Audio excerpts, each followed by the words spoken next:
For the Town of Brunswick Planning Board for May 7th, 2026. If everybody please rise for the Pledge of Allegiance.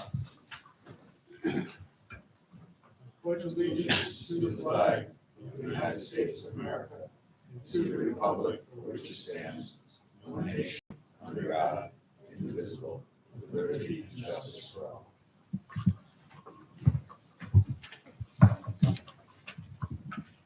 Thank you. Okay, our agenda this evening is as follows. This is posted on the town website and the town board. Number one, Fisher minor subdivision. Applicant seeks minor subdivision approval to subdivide an 88.17 acre parcel into 3 new lots on property located at 842 Tamarack Road. Rebecca Fisher is the applicant. Number two, Mavis Tire site plan. Applicant seeks a site plan approval to demolish an existing residential structure and construct a new building to serve as a Mavis Tire Supply motor vehicle repair shop on property located at 721 Hoosick Road. Richard Bilderi, am I pronouncing that right? Okay. Is the applicant. Number three, Silas major subdivision. Applicant proposes a major subdivision on approximately 16.2 acre parcel of land on property located on the east side of Cole Lane. Jim Silas is the applicant. Number four, Brunswick Acres major subdivision approval extension. Applicant seeks an extension on a previously approved major subdivision application on property located on New York State Route 2. Brunswick Road Development LLC is the applicant. In addition to that, we have received 2 applications to be considered under new business. Our first order of business would normally be the approval of the minutes of the prior meeting. However, I don't think we received those, so we'll have to refer that to our next meeting. Okay, first on our agenda, the Fisher minor subdivision. Is the applicant here? I don't know. I don't see anyone that's representing that. Yeah, well, I tried to reach out to him, did not receive any. If- I tried to reach out to Paul Inster, did not come back. Mark Danskin, I did talk to Mark Danskin, and he said they did not complete the wetlands Delineation. delineation. Okay. So before you move on, gentleman here in the suit is Mr. Martin Miranda. He's an attorney representing Mr. Bolson. I believe he has submitted a letter that he would like the planning board members to have. I think that's been distributed to each of you. Yep. So I just wanted to acknowledge that that has been received. It's been distributed to the members. So I think we'll probably have Wendy send a copy to the applicants, assuming the board chooses to accept it. I have a question on this, though. This is in regards to the public hearing, I would assume. So I've skimmed the letter. I have not read it very carefully. Okay. My understanding is part of it is a request that the planning board consider reopening the public hearing. And then I believe the balance of it are Mr. Bolson's issues and objections with the application. Are these objections based on his comments? I have not had a chance to review the letter very carefully, so I don't know how much of it is consistent with what Mr. Bolson has already expressed at the public hearings versus what might be new or different. Well, the issue here is that this is received after the public hearing was closed. Normally on circumstances like this, if we do receive after the public hearing is closed. And if there is a extension of the written comments to be received a week after or whatever, we will cut that off at the date of 7 days. So technically, if this is a response to the public hearing, where do we stand with this? So I haven't been your planning board attorney very long. It's getting longer, but still relatively recent. I don't know what the board's practice has been. I would expect you to be consistent across different applications. If the board's practice has been to reject correspondence, letters, emails that come in from folks after the public hearing period has been closed, then you should be consistent with that here. On the other hand, if the planning board's practice has been to accept into the record correspondence, letters, follow-up after the public hearing has already been closed for the file, then you do that in this case. Well, normally we will acknowledge receipt of these. However, they're not part of the record, but they are put with the application for possible future consideration. For example, if for some reason the public hearing is reopened. So that's I think our position. I can open the floor. Does anyone feel that at this point, based on our prior history of public hearings, that we should accept this as part of the public record at this time? Does anybody have any comments on it? I agree with your recommendation that it be entered into the file, but not as part of the public hearing record, since the public hearing was closed. Okay. I don't think that we ever reopened a public hearing that I can recall. I don't either. Not in my 20-some years under. I mean, we've extended, obviously, the public hearings. We've extended into a period of receiving written comment, but and that's usually by whether we close the public hearing and then we allow for written responses up to 7 days. So I will acknowledge that we have received this. It's put with the application, but it's not going to be distributed as far as having to address any of the comments on this. Do you think we should give this to the applicant? I think as a matter of courtesy, because Okay. it's concerning the application, I think the applicant should get a copy. Okay. Would you be okay with that? I mean, Who are you asking? I'm asking Mr. Miranda. Mr. Miranda. I think the chair is just asking, are you okay with the board sharing a copy of your letter with the applicant? Yes, absolutely. That was previously discussed with Attorney Langway, and the reason for the request is based upon forthcoming information from the applicant. Okay. So what I'll say is this, I know a couple members have noted that in your experience, the board has not in the past chosen to reopen a public hearing.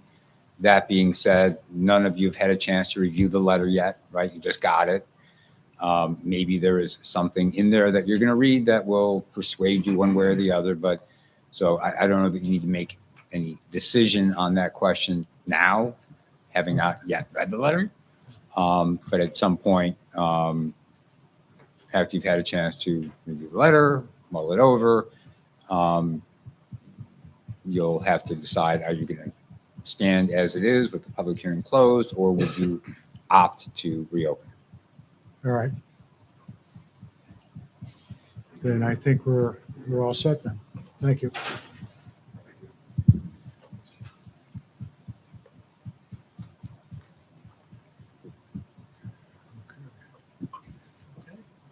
Second on our agenda tonight is the Mavis Tire site plan.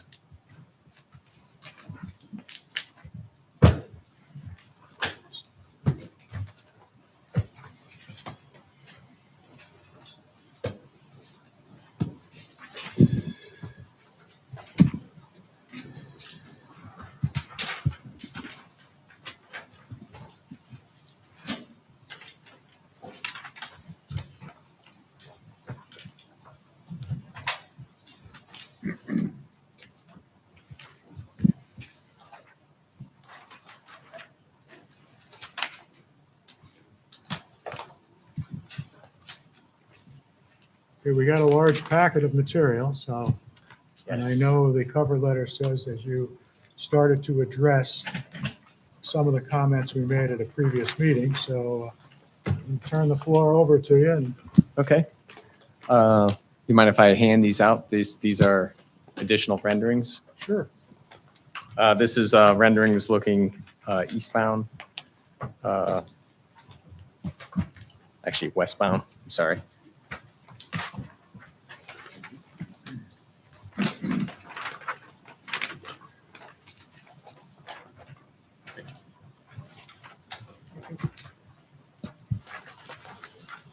Thank you.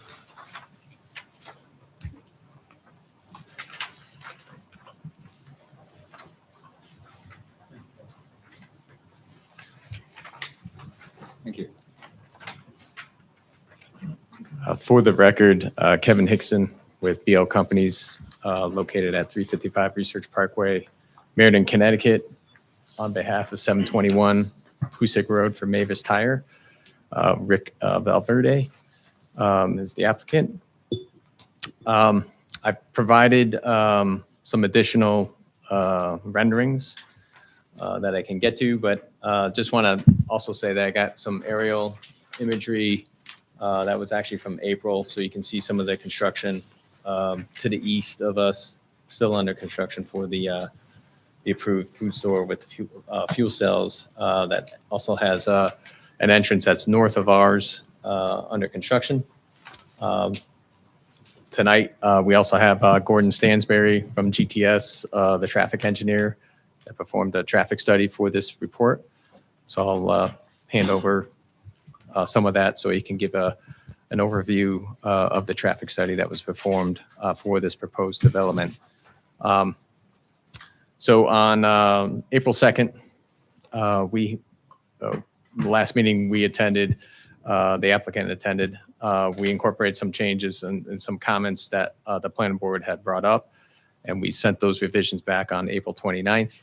The following modifications included a tree identification and tree inventory report that I can kind of walk through tonight. Some site lighting revisions, reduced the light poles from 24 feet to 15 feet, which is what's required. Vehicle turning plan has also been provided with a box truck and a refuse, a garbage truck, also shown on two separate plans, C1.10 and C1.11. A cuts and fills report was also provided that shows 3,000 cubic yards of fill that would be for the site as far as the balance. And then we provided some additional screening at the back of the property for a 6-foot high vinyl privacy fence, in addition to the 24 evergreen and 1 deciduous tree that'll be at the north property, northern section of the property. And we provided that for some additional screening for the residential landowner to the north. And we've also provided a statement of operations for the Mavis Tire, which was also requested by the planning board. So I can get started here.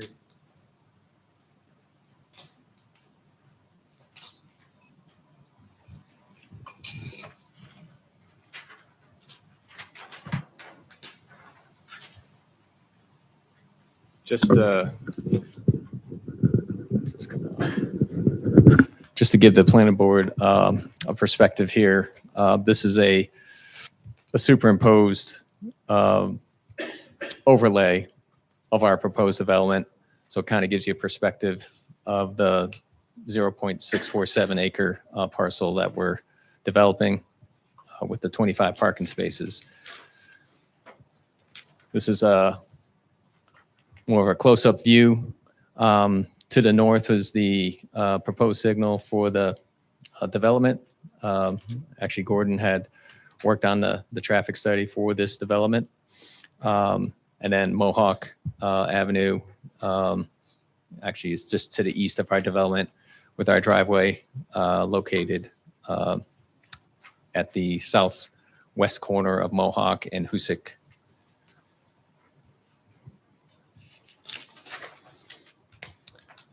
So this, the handout that I provided to you shows the existing view looking eastbound on Hoosick Road.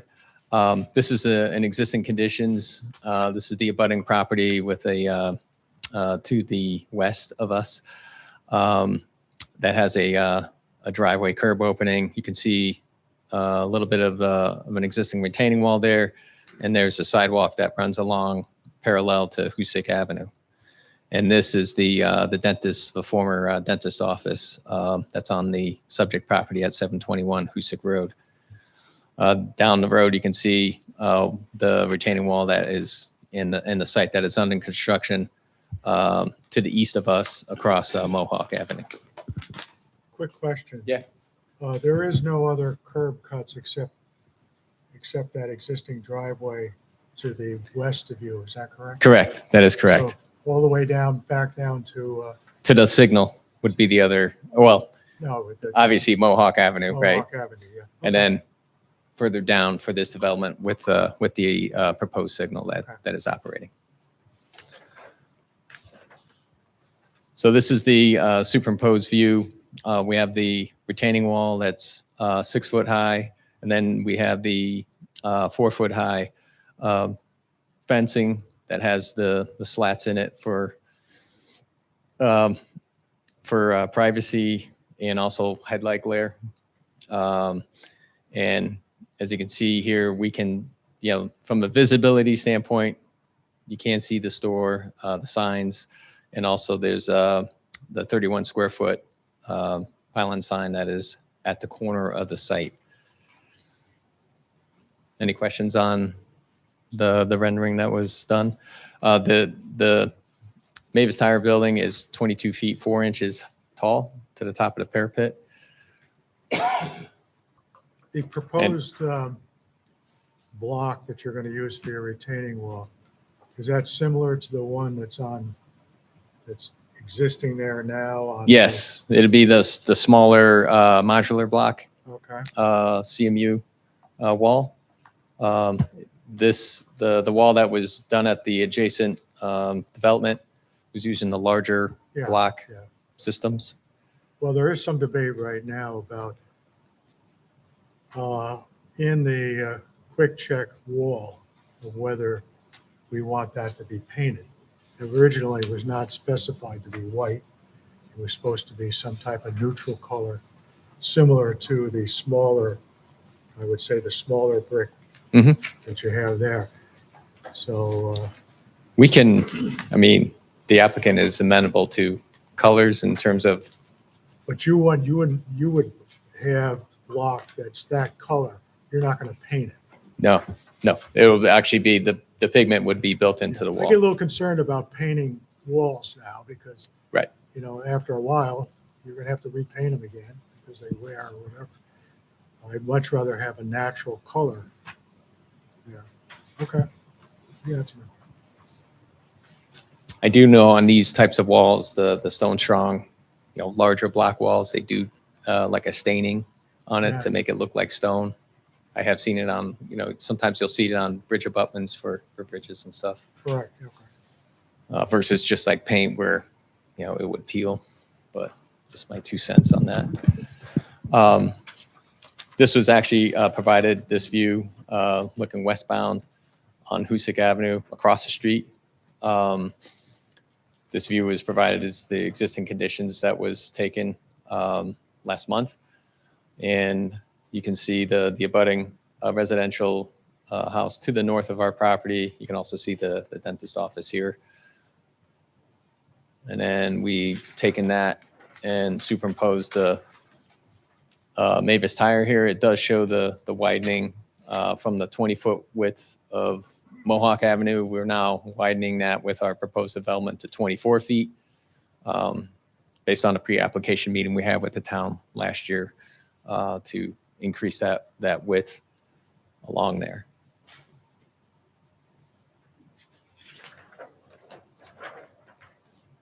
And I can talk about, again, we've shown, a number of evergreen trees at the back. that'll be 6 foot in height.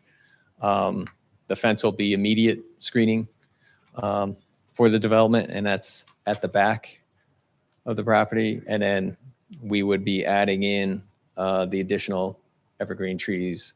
There's one deciduous up at the northeast corner, which kind of flanks the other deciduous trees as you run south, abutting Mohawk Avenue, and then a deciduous tree at the southwest corner of the building. The retaining wall that's proposed would run on the southeastern side of the property and running south and coming back up on the western side. It's just the nature of the elevations of Mohawk Avenue where we're tying into. We're about 75 feet to 80 feet away from the stop sign that exists there today on Mohawk Avenue. That's usually like a probably a 4-car queuing that would be provided here from our proposed driveway. Again, we're adding some additional landscaping on the lower portion of the wall with some shrubs and ornamental grasses that would go along the entire way and parallel to the sidewalk that is there today. And the number of light poles hasn't changed from previously. We're still at the 15 feet for the site, and then the 7 bays would be located on the south side of the building, and that hasn't changed either from our last meeting on April 2nd. Have you evaluated the geogrid required for the retaining wall in relation to the light poles and the storm drainage system? Yeah, we've done this in the past where when you have a light pole base, there are provisions from the wall manufacturer to have that, because it'll be a concrete base that would go through that, but that hasn't been an issue with the past where they provide that functionality when they install the light poles. We are providing more of a crushed stone from the face of the curb to the wall, just because of maintenance of maintaining that. When you have cars, when you have the stone there, it's a lower maintenance item to maintain. Plus, we'll also have the 4-foot fence that'll be there for fall protection and for the site. And also the storm chambers? Yeah, the storm chambers are further in, and actually, I can get to that.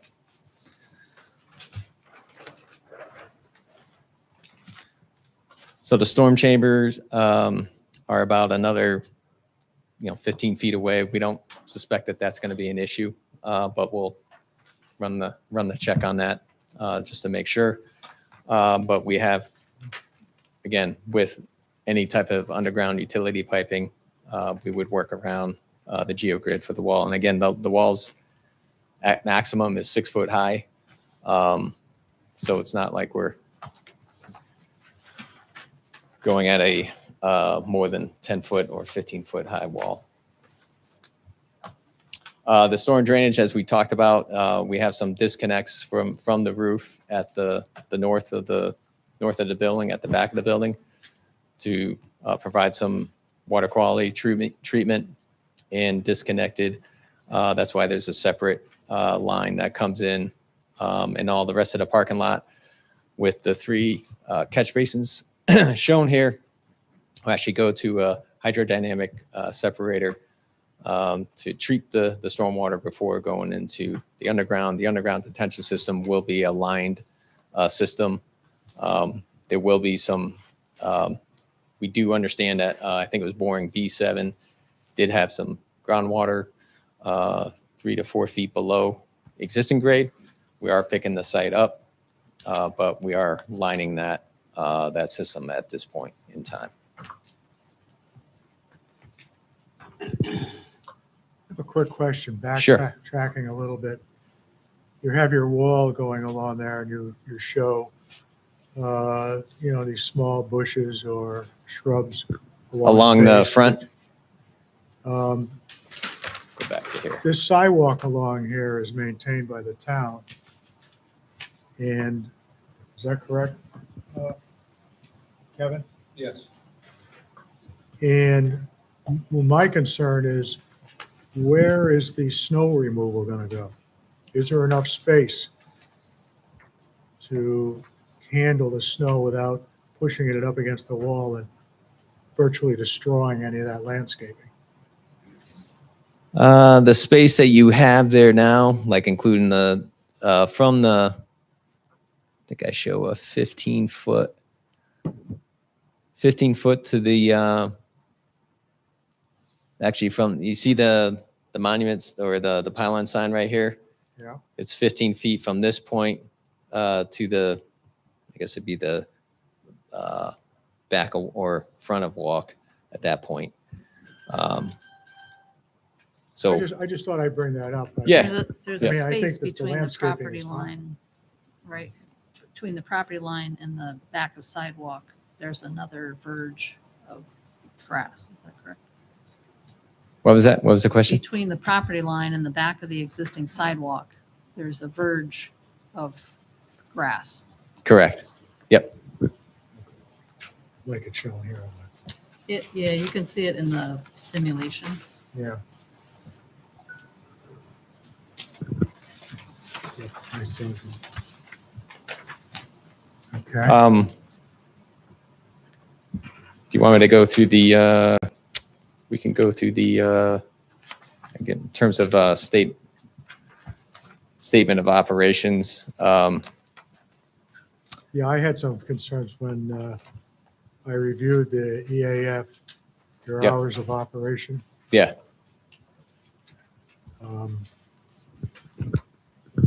You're basically going to be operating on Sundays also? that is correct. 9 a.m. to 5 p.m. And then that gets me into the noise levels of that site when it's in operation with impact wrenches and so forth and so on. Is there going to be an issue on, especially the weekends, for your neighbors as Right. far as noise generated? We can provide the planning board with, I think Mavis Tire has a, based on their store and operations, they do have a report that I can provide to the planning board. We haven't provided it yet, but I can provide that. We are providing the 7 bays at the south side, essentially facing away from the residential neighborhood that's at the back of or up the street on Mohawk Avenue. Is the back of that building have any windows or? No, does not. So, any exits, it's strictly solid steel doors. Correct. And it's only I think egress door that would be at the back, but that would be it. Yeah, because their entrance would be located at the southeast corner of the building. That's 6,000. Okay. Do you have any other sites where you're required to only operate with the doors closed? I don't know. I can ask that question. You're talking about when a car comes in, they close the door and they operate. All I the can work ask is that done question. With the doors closed. Yep. I mean, we realize that there's a certain amount of noise that's always generated on Route 7. Mhm. Truck traffic, so forth and so on. Yep. I can ask that question. So we don't need to add to that or make it more than that. Right.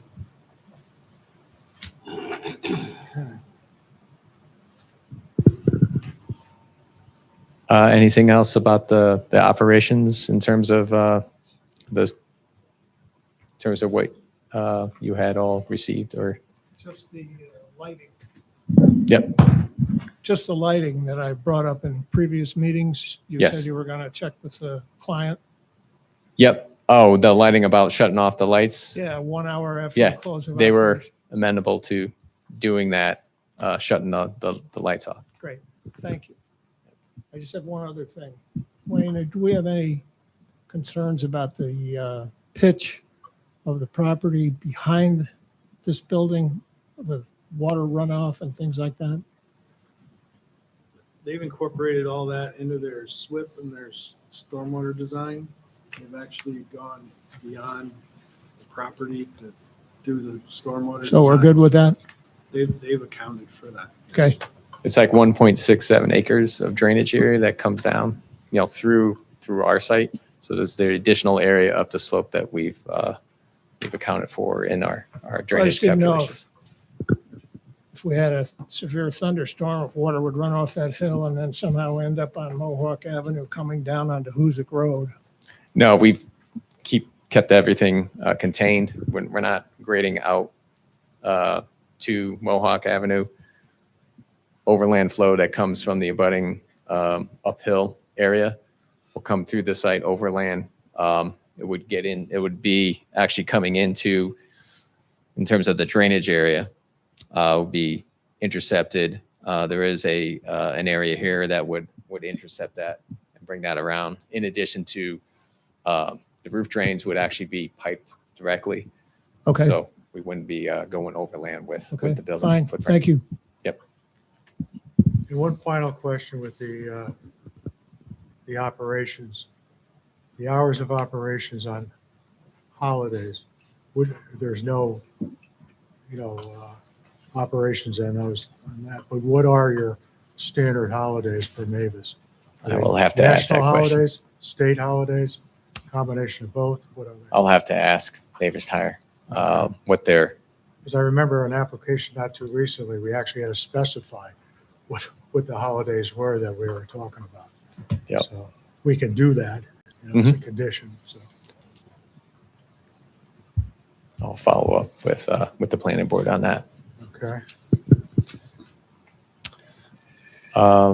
If we're good with the operations, I can move to the tree inventory report that was done on April 18th, 2026 by our landscape architect. And it includes a review and inventory of the trees proposed to be removed at 721. I believe there's 21 trees that would be removed. I believe 2 that are on the site are deadfalls, meaning they're uprooted, I think on the western side of the property. So those are being moved. And I think there was a deadfall from the western property that came into 721 Hoosick Road, the subject property, that also would be removed as well. The species we took into account 8-inch in diameter DBH. In a few cases, there were multi-stem smaller trees that were on the site, and they ranged from healthy, fair condition trees. Some were invasive. I think it was the Norway maples that have that invasive tied to it. But Dom Seltruda, he's our landscape architect, actually did the site visit, and he had just pointed out that all the inventory, and it actually shows up on our demo plan that's been updated as well, with that's tied to this report. The evergreen species, yeah. Go. Anybody? No. No, it's, The evergreen species at the beginning are kind of crowding each other out, and I think that's over by the retaining wall at the back. And then he also noted that there are deciduous trees that not received any thinning or cross branching or dead limbs, and then a few smaller deciduous trees are on site, are invasive. I believe it's the burning bushes that were on the I guess the Mohawk side of the property that were also noted. And then all the foundation plantings around the dentist office are either unkept, stressed, or dead or dying, overgrown with invasive in some of those areas as well. Any questions on the tree report? I'd like to turn it over to Gordon, if I may, to talk about the traffic study that was done. So we, in regards, going back to the wall again. Yep. There was a letter that we got from Mr. Bradley about the vault. Did you get that? He didn't get it. He didn't get it yet. He doesn't know yet. Never mind. He doesn't know about that yet. Sorry about that. But we're gonna tell him. You want to bring it up then? Well, I wanted to hear the traffic study first. Okay, go. All right, I'll turn it over to Gordon. Is there a particular map that you want here, like an overview? Just an overall site plan's good. Good evening. It's been a little while since I've seen you guys. So I just wanted to introduce myself again. Gordon Stansbury, GTS Consulting. I'm out of the Syracuse area. I am a licensed professional engineer and a certified professional traffic operations engineer. The traffic study for this development, we looked at it and we chose to build it off of the study that was done for the 737 Hoosick Road because that development's not complete yet. So it didn't really make sense to collect new traffic counts when this data was so recent. So what we did is we took the 2024 build condition from the 737 Hoosick Road study with the mitigation that is currently under construction out there and used that as our base condition. We then reviewed historical volumes and grew those traffic volumes up to a 2027 base year, background year for this study. Based on historical growth, we added a 1.5% growth in traffic from 2024 to 2027. Redid the capacity analysis again with the mitigation that's currently being built for 737. The change in operations from the previous build condition were relatively minor. Two movements had a drop in level of service with increases in delay of 1 and 3 seconds of average delay. Trip generation estimate for the Mavis was completed using the IT trip generation land use 848 tire store. So they have a specific use for this. For the overall development, this is what I would call a minor traffic generator. We're projecting during the morning peak hour a total of 15 trips generated, 10 entering, 5 exiting. The extra entering is the employees. Midday, 12 trips entering, 11 exiting. Evening, 10 entering, 14 exiting. And on a Saturday during the peak hour, 9 in and 10 out. So it's generally going to generate less than 15 cars entering or exiting during peak hours, which I don't think would be overly surprising. This isn't a fast food restaurant where you have a ton of traffic going through a How drive-through. does this line up with other Mavis locations? Surprisingly, when I was first brought on to do the project, they told me what their typical traffic generation was, and it matched up almost identically with the ITE numbers. So when I ran the trip generation, it agreed with what I was told a typical Mavis operation is. So we distributed the traffic on the study area. Again, the study area went from Lourdes up through the Brunswick Road intersection, same as what was done for the larger development in the past. With the additional traffic, we assumed all traffic was entering and exiting on Mohawk. We didn't send any traffic up through the neighborhood or anything. The overall operations impact from this minor traffic was minimal on Hoosick Road. We had 2 drops in level of service. The overall in McChesney intersection dropped from a level of service B to a C during the morning peak with an increase of 1 second per vehicle. And the Hoosick Road, Lord Avenue intersection dropped from level service C to D, again with a +1 second.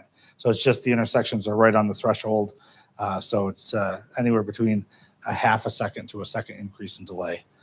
The analysis of the Mohawk Avenue approach to Hoosick Road showed that the additional traffic would have a very nominal impact on operations with an increased average delay of 2 seconds per vehicle coming off of Mohawk Avenue. If you think about the amount of traffic exiting the site, it's generally 1 car every 4 to 12 minutes exiting on Mohawk. So it's you're not going to see a stack of cars coming out of Mavis. Generally be one additional car once in a while, so the delay is slightly increased, but projected to operate at an overall level of service C. So Mohawk Avenue is not a controlled intersection. It's stop sign controlled. Yeah. Yes.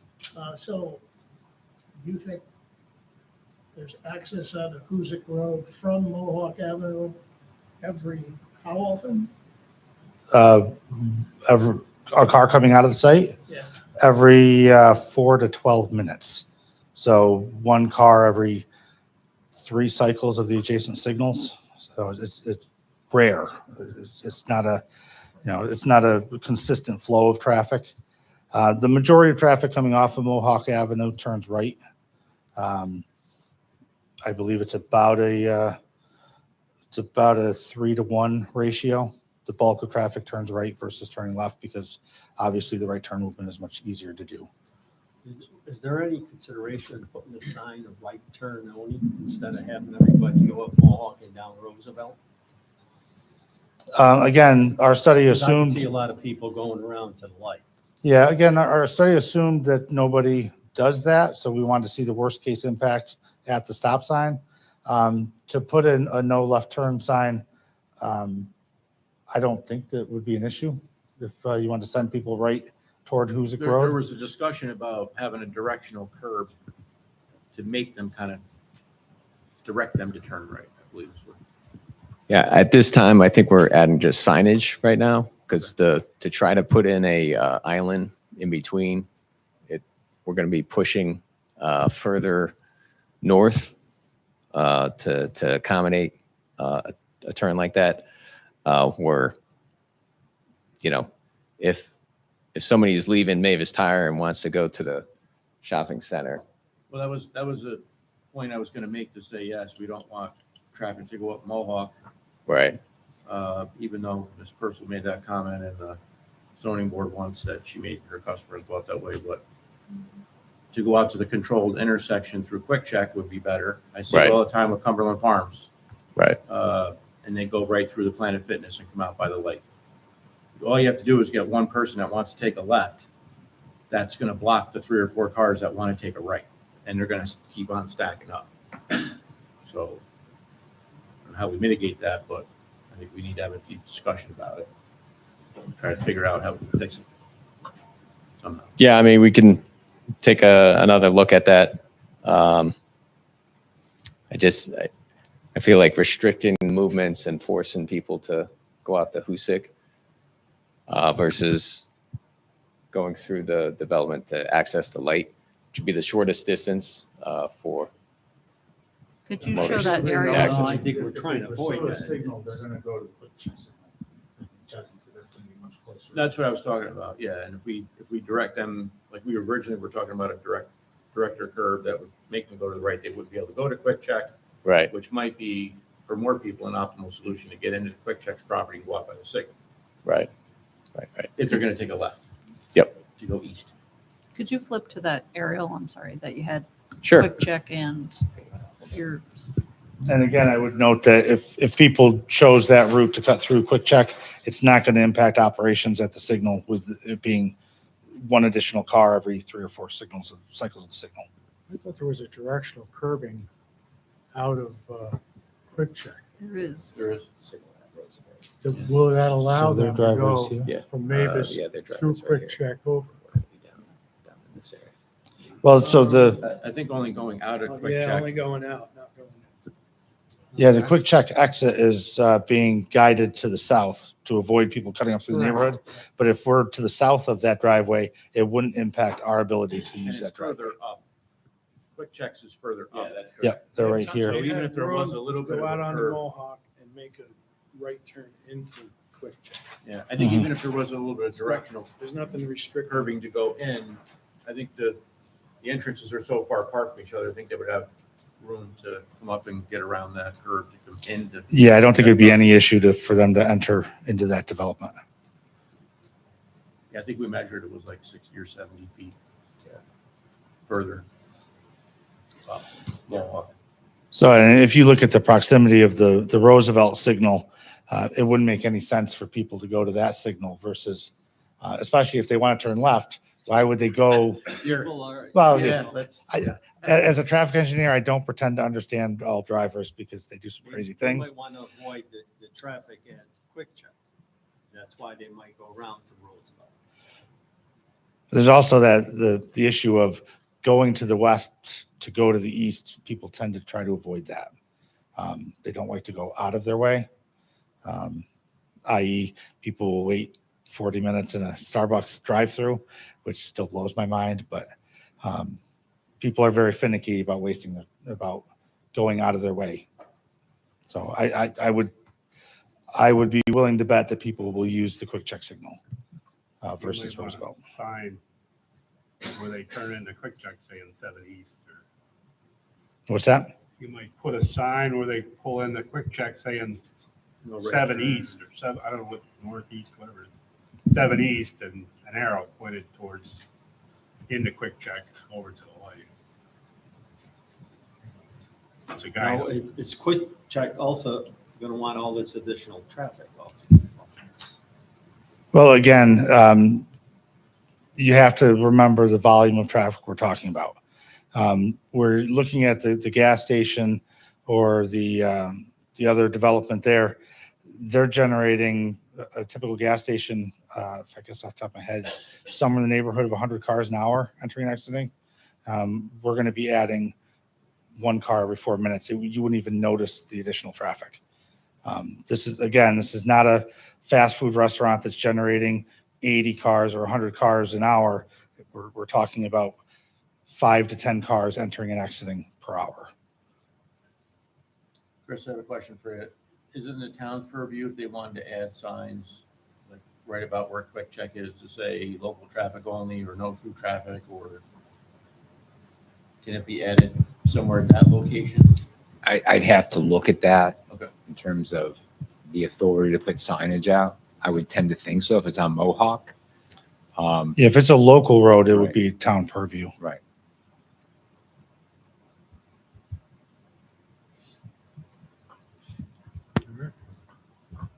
Any other questions on the traffic study?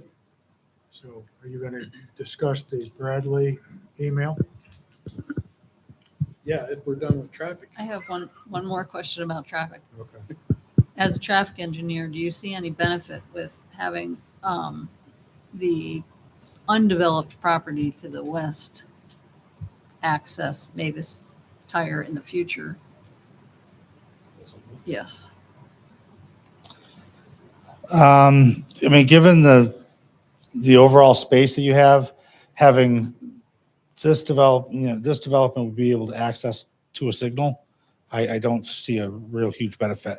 Typically, cross access is when you have multiple developments where there's a trapped development in the middle.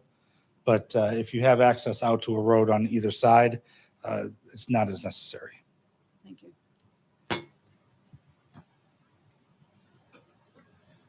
And again, this development wouldn't be a real big cross traffic generator.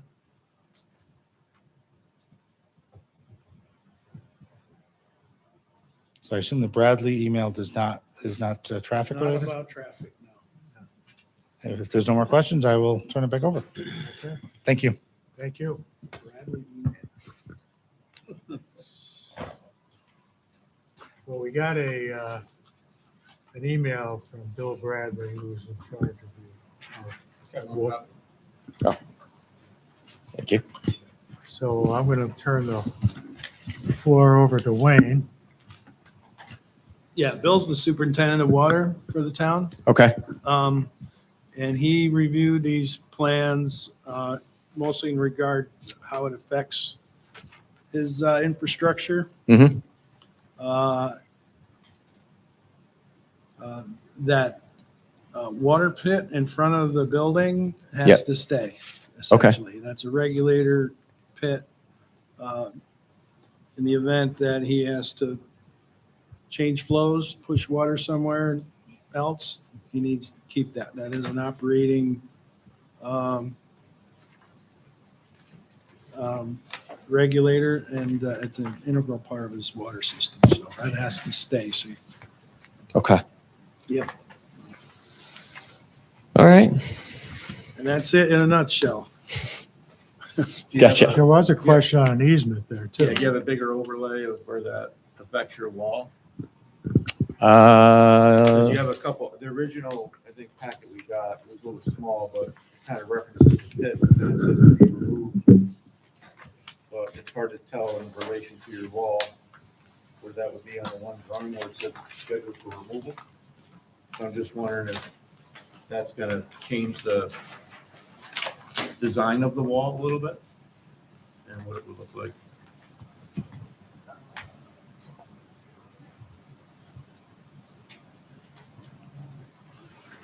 It's close. Yeah.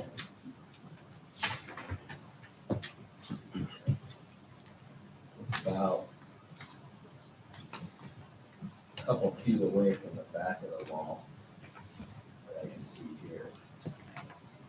But we'll have to take a look at that to provide an assessment. And we'll coordinate with Bill as well to meet with him. The other issue there that he doesn't think an easement was ever granted. Yep. From Yeah, the so we previous would have owner, to- so Yeah, we have to consider it. you'd have to consider an easement to the Yep. town. and that was built in the 1990s, right? That regulator pit? According to Bill, yes. Yeah, okay. So we'll meet with, set up a time to meet with Bill, do a further assessment of that and the proximity of the retaining wall. I think one of the previous walls that was there, there was a jog around something. It did buffer in for some reason. I don't know. In a different spot. In a I don't different know what spot that for one of jog the was current walls that's for. there, but I don't know why they did it, but just I think might it be able to had a see manhole or some, something. yeah, you might be able to see some, Yeah. previous, like Yeah. Google Street views that might show that, might be something. that- There was never a wall in front of the person. Not there, but it was either further down or the one that was taken down up by Ace Howard's house. I think there was a jog on one of the walls for some reason. Okay. Yeah, we'll provide further assessment, come back to the planning board for that. Have you contacted DOT yet about stormwater? Yes, we're in the process of doing that. Okay. So, yes, because we're tying into their system. At the south end of the property, there's an existing catch basin that we're tying in on the backside of that. I think the existing dentist office actually has a pipe that comes and ties into that drainage system as well. I think it's a DOT doesn't care. yeah, right. So, any other questions from the planning board? At this time, I've taken some notes here. Our goal is to come back to the planning board and Address some of these issues, okay. Can Yeah, you we- send me the plans digitally, please? yeah, absolutely. I'll get your business. I'm not sure if I have your I think you business have card. it. I'm not sure I have it. I can give you my card, and then you can just email me. Was the parking resolved about the inside bay area used as parking in lieu of parking spaces? That is a good question. That's one of my notes that I have. Still, I've reached out to Andy Brick. Have not heard back if there's been a confirmation on that. There's no confirmation, does not count as part. Okay, all right. Thank you, Cap.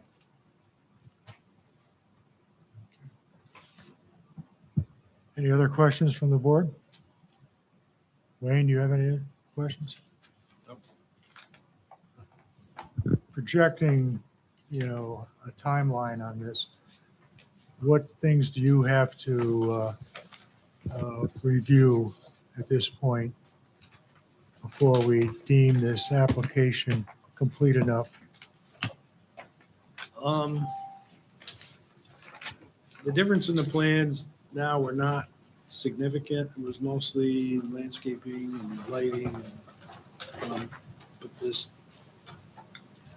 I'm thinking this thing with the regulator pit might need to be resolved and get put on the plans. Yep. Prior to Yeah. being considered complete. All right. So we'll schedule for our meeting in the next meeting, which is on the 21st, Yes, yep, for a update. yes, Progress report. yes, absolutely. Okay. Thank you very much. Thank you, gentlemen.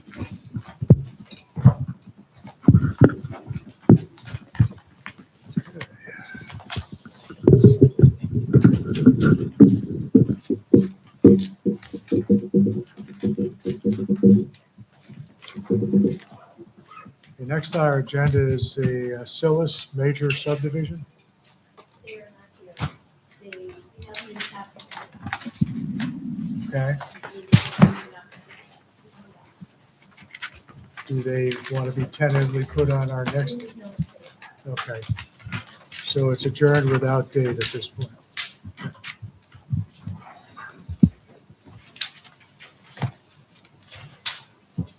Okay. Number 4 on our agenda is Brunswick Acres.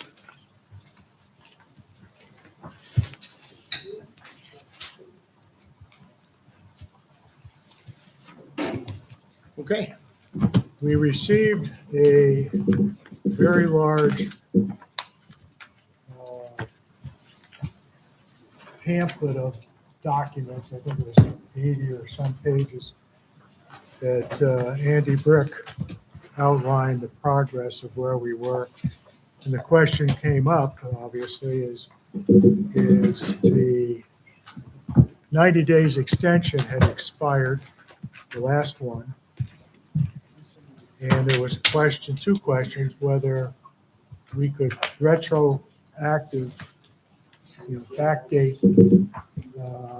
extensions. There was some concerns about when the actual last 90-day period expired. Going through some of the literature, there was a letter that was sent to the planning, or to the, I think it was addressed to me, but it was sent to the building department. And it was that you were requesting, I believe, in September of last year, to be put on the agenda to be considered for this would have been a second. So just maybe to review, Yeah. if that's okay. I'm just going to throw out dates, okay? So my understanding is that the resolution granting the conditional subdivision approval that we're talking about was August 15th, 2024. Okay. Yep. That started a 180-day clock for the applicant to satisfy the conditions. Both the state law and the town code authorized the planning board to grant 90-day extensions.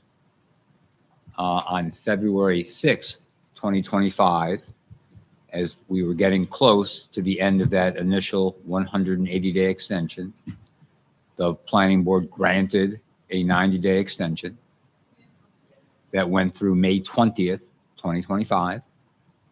On May 15th, all right, again, shortly prior to the new expiration date, the planning board granted another 90-day extension that would have taken the applicant through August 18th, 2025.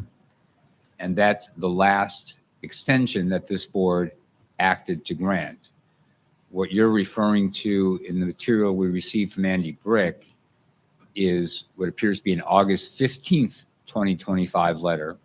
So 3 days before the last period was going to expire. It was addressed to you as chair, but was sent by email, as I understand it, to Kevin Manello and Wendy Neer. What I have not been able to determine is what happened in response to that letter. And that letter was a request from Mr. Brick that the Brunswick Acres be placed on the next planning board agenda for consideration of what he characterized as a final 90-day extension. Okay, so that letter request was made and received, I don't see that the planning board ever acted on that. So the last official board-approved deadline was August 18th, 2025. But as you referenced, there was a letter request that came in shortly prior to that asking for one final 90-day. And that brings us up to date. But this also corresponds with about the same time that Andy Brick claims that he talked to several individuals and they did not need an extension. So in his letter, Mr. Brick references conversations that he says he had with some people, that Mr. Casal had with some people. He does not, Mr. Brick does not indicate when those conversations took place. So I don't know if they were in this neighborhood of August 2025, if they were before that, if they were after that. I don't know. Can you kind of pinpoint some dates on that for us? As far as them dates go, probably I couldn't put my thumb on it. Okay. All right, I've been in touch with Kevin. Yeah. I've been in touch with the town supervisor. I've been in touch with, anybody I can reach out and talk to. You know me, I talk to people. And I bothered Kevin. In reality, I have to say, I've seen him every week. Then I skipped a period because I was away. Then I see him every week. And we were under the understanding, as long as you're working diligently on this project, and that doesn't mean shovels in the ground. That means getting paperwork in order, right? And we've been going for 2.5 years with Niagara Mohawk. Back and forth. You need this, you need this, you need this, you need this, you need this. And every time the lawyer says, this isn't good enough. This isn't good enough. Niagara Mohawk says, here, use this. You can work on that property whenever you want. But we have paperwork we have to do. Okay? We can't control that. Totally out of our control. I have it on my phone. I can show it to you. I spoke to Niagara Mohawk. They got one girl signs off, another girl signs off, another girl signs off, and then they get the guy to sign off, the main person. Well, when that happened, I said, that's your easement. We're all set to go. Got all the paperwork? No, that's not the final easement, the lawyer said. Your lawyer. Okay, I called Niagara Mohawk back again. And as you know, it takes 3-4 days to contact somebody. I finally get in touch with the girl. Well, no, you still have to have PSC sign off. Now, Public Service Commission in New York State is going to work. Now, I didn't even know they were in the loop. Nobody told me that at the end of the day, when Niagara Mohawk, it's all done, signing off on everything, they have to hand it to the PSC because they're a publicly traded company. The PSC has to prove that they're getting paid the right amount of money for the easement. I called her the other day to see where we were. It was supposed to have gone to the PSC. She said, oh my God, luckily, call me. She said, it's still on, we have a new attorney in here and it's on his desk. I said, no. They keep pushing me out. She gave me a number. It's been submitted. The PSC will be finished with it July 29th. All right. I mean, it's ongoing.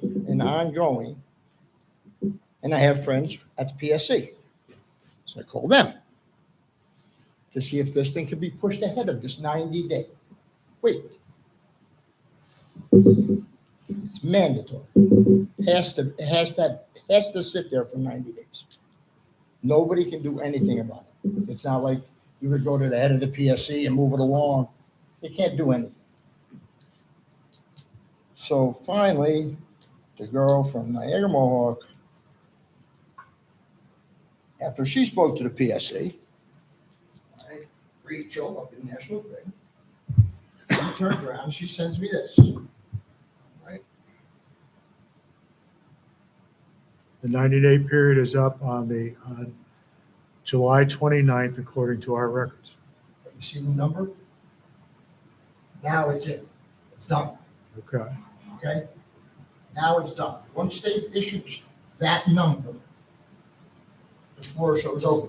That easement, look, when that 90 days is up, like the guy from the PSC said to me, your easement's granted. Is there a fee for this? We paid them $19,000 for a $460 piece of property. What they do is they deduct from the $19,000 their attorney fee, their paperwork fee. You know, like they got $1 million fees in there. They got to knock out the $19,000, that's $460 for the property. And what's left, they'll probably And this mail back. was received today, A couple weeks ago. No, April 30th. April 30th? April 30th. April 30th. She sent this to me April 30th because it had been sitting on their new lawyer's desk, in which to chase these people, it's nuts. You know what I mean? It's just totally nuts. And we're simply looking for an extension, okay? I know we've been granting an extension, but here, we got a final that these are all things, never seen these before. I mean, we issued you guys an easement on a piece of property. You had a water line running through our property out on Route 2. Gave you an easement, signed the paper, was done. We figured that's what you could do here. Well, no, you couldn't. So we got easements that are gonna set water from McCarty Lane through our subdivision, which is just single-family homes. I mean, we're not doing nothing extravagant here. This is simply single-family homes. It's gonna come down, it's gonna tie into Kevin's subdivision and make a big loop for the water. It improves the water. You know what I mean? It's got an improvement to it. Right. So, and this is what we're up against. So I'm trying to explain it to you as a regular person, not as an attorney, not as an engineer. It's just as a regular guy fighting to get this stuff done. It's not as easy. The girl, she strung me along. Like all she had to do was get her sign off. Then she had to get another sign off. Well, I just need my boss's sign off. Well, finally I got this. You can't go no further than this. So we will have this easement. Does Kevin have that information? No, you don't have this. This, I just got home. When I came home from Florida, I got this. Okay. Back to August of 2025, though, when we submitted that letter going forward. Andy Gilchrist said, instead of keep coming back for extension after extension, why don't you get this complete and we can retroactively grant the extensions. But now since Andy's gone, there's no way for us to. So we're going on the next. Andy, the attorney. Now, Andy, the attorney. yeah, it was Andy's idea not to come back, because he said, you keep coming back for extensions, why don't you get this national grid thing handled first and then come back? We just didn't know it was gonna take this long, because in August, we had the license from them to complete the work. We didn't know it was gonna be such a long process afterwards. We had to hang up that. We had to redo the appraisal on the property. It came back $10 difference. Their original appraisal came back at $450. The second appraisal came back at $460. So they're like, I know it's a small dollar amount, but because we have to go through the PSC, it has to be perfect. So they had to redo all the paperwork again for that $10 difference, which hung it up another couple of months. So it's just been a nightmare dealing with them. And bottom line, looking for you to give us an extension. see the date that I just showed you. We'll have the easement. Well, we got this, this packet from Andy Brick. And he went through quite extensively, emails and so forth and so on. And I know you reviewed it, meaning I'm interested in Chris. Was there any acknowledgement in that thing from Andy Gilchrist that he had this conversation and told them to just get the things done? Not that I saw. So remember, Andy Gilchrist was zoning board attorney through the end of 2025, right? There are emails in there from 2025. Andy Gilchrist is on some of those emails. I didn't see any content referencing, confirming the fact that the applicant could come to get a retroactive extension. I just didn't see it. I don't think it's in there. See, that's the problem we have. In order for us to basically retroactive 90 days, I think we would have to do, we figured, what, 4? So under the statute, the planning board is allowed to grant extensions in 90-day blocks, right? So if we go back to August 18th, just using rough months in my head, that'd be from August to November 18th would be 1. November to February 18th would be 2. February 18th would get you to May 18th would be 3. And then anything beyond that would be a 4th extension from August 18th, 2025. Yes, we would need 4. Are we allowed to do a backdated? So, you know, I looked. All right, so one of the things is when Mr. Brick was here last time, I did suggest if he could do some research, if he could find some authority, legal authority that tells this board that it has the power to do a retroactive. He said he would look. I didn't see anything in his correspondence that directly provided that authority. I looked myself. There is a New York Town Law Section 276, which allows for these 90-day extensions. There's nothing in that statute that says you can do it after the period's already expired, in other words, retroactively. I did legal research trying to find a court decision where a court said, yep, you can do that. I was unable to find it. See, that's the dilemma we have. Yeah, I mean, listen, Doesn't say you can't do it. It does not say you can. So to be fair, the statute doesn't say you can, the statute doesn't say you can't. I didn't find a case that says you can, but I didn't find a case that says you can't. So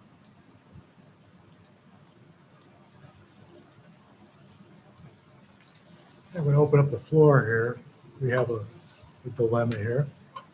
We have never done that.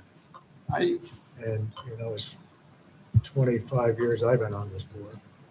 I've never run across where the situation would be where I could see sometimes maybe a time where they missed it by a couple of days and we fit them Right, into right, a right. meeting. But, you know, you're talking, you know, at least 9 months, at least. Yeah. And somehow I think that's beyond our realistic expectation to be able to do that. I'd like to hear what board members have to say about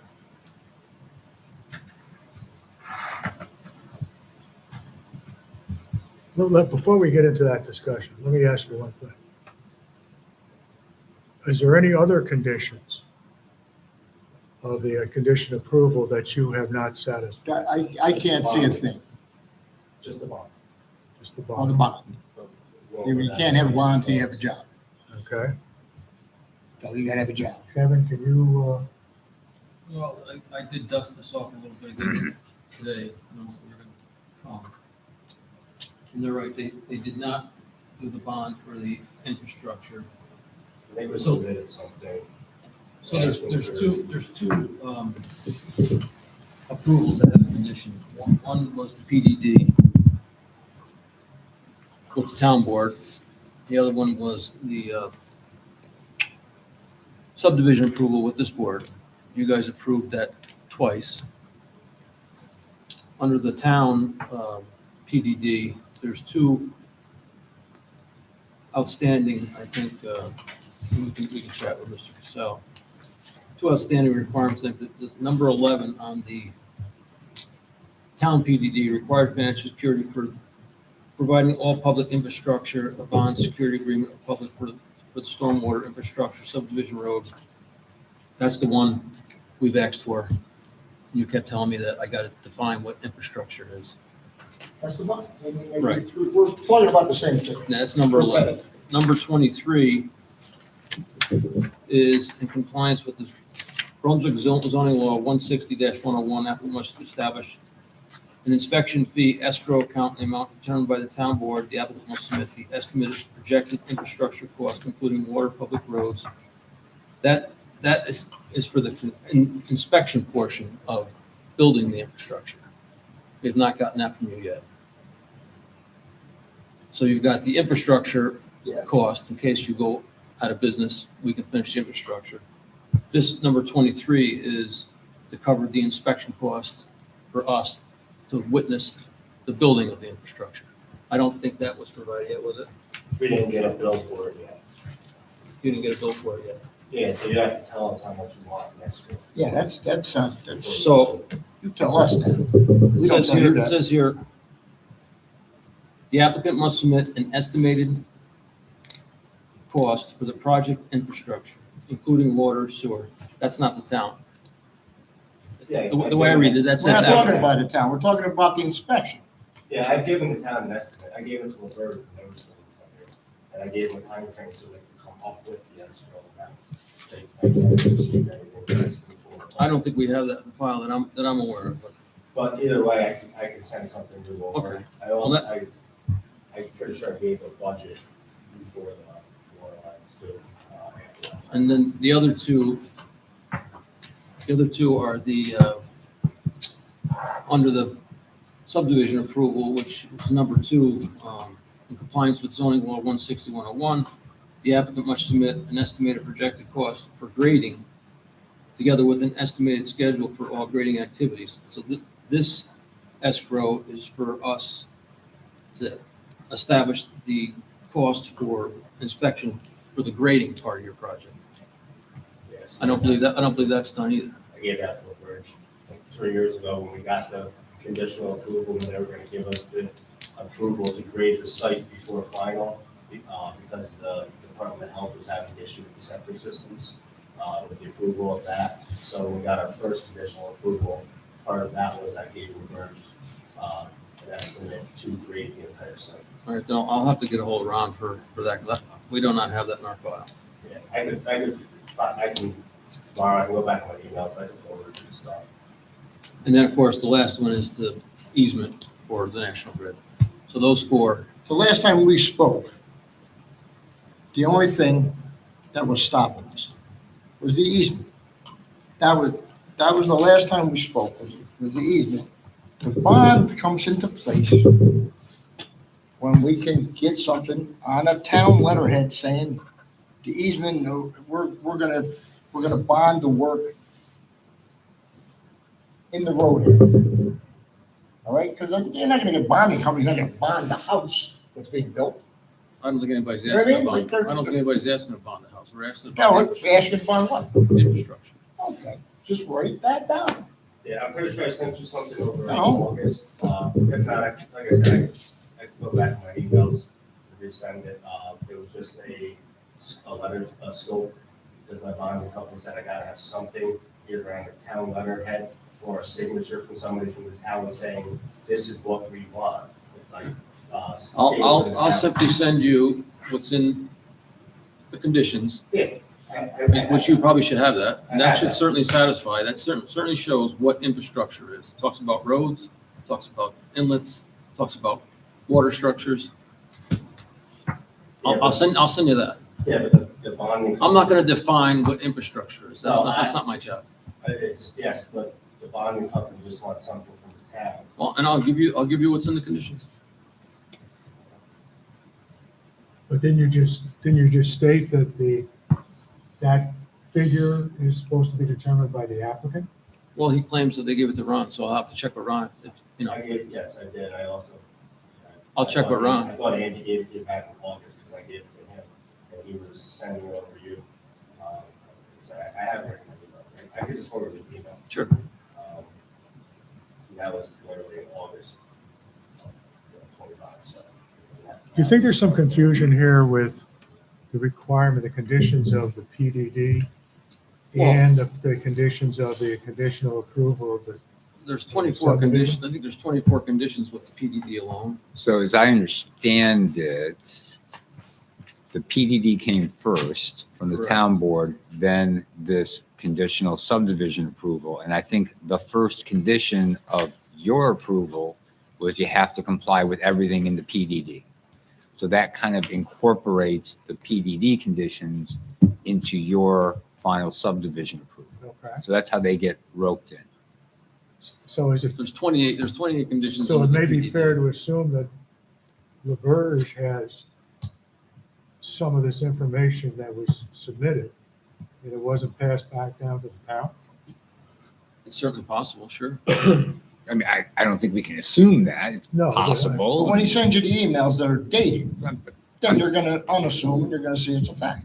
I just haven't seen him yet. Okay. Okay, well, So make sure you have his email. I got it right here. I think we've, You got it right there? Yeah. It's not even a question. It's like, here you I go. I don't have it. 90. That's what Ron LaBerge works for you. You know what I mean? That's, When did you we, start? we're instructed to send it to Ron LaBerge. This Ron project, LaBerge keeps it, this project has gone on since 2019. but here you go. Here's, So, Yeah, here it is, and here's a letter. no, from I Ron. fully understand that, but, you know, part of my job is to make sure all the conditions are met, you know, for the subdivision. So I'm just crossing the Ts and dotting the Is. That's my job. I mean, Yeah, I'm just letting, I got an email right here, it's actually from Ron to the town on 9/28/22, a copy of my estimate along with his estimate to match mine and contingency allowance and stuff like that, so. so it also went to the town? Yes. So who did it go to in the town? When did you start? In on that 2022, Building. is that what he said? 2022? Was that the February date I heard? 25. 9/28/22? okay. Well, I mean, the problem. Can we have- get an extension here? That's just what we need to know. This is the, That is that's the the- question. that's We the don't question. know. It seems to me that I don't know if we can, legitimately give you those extensions. That's the issue right now, because of the time period that has elapsed.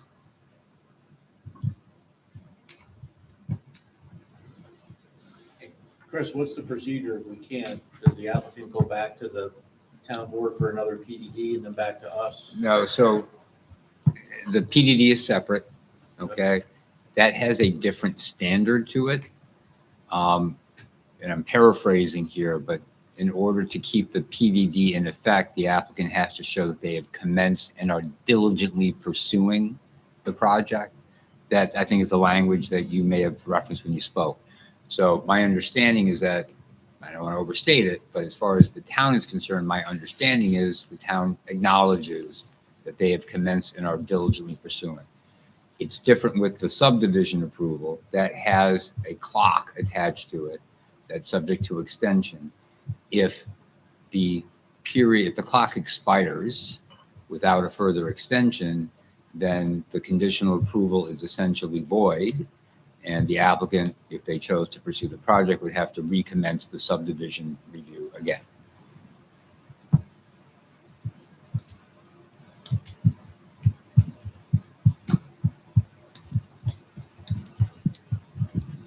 Okay. Have any underlying regulations pertaining to the property been changed since August 2025?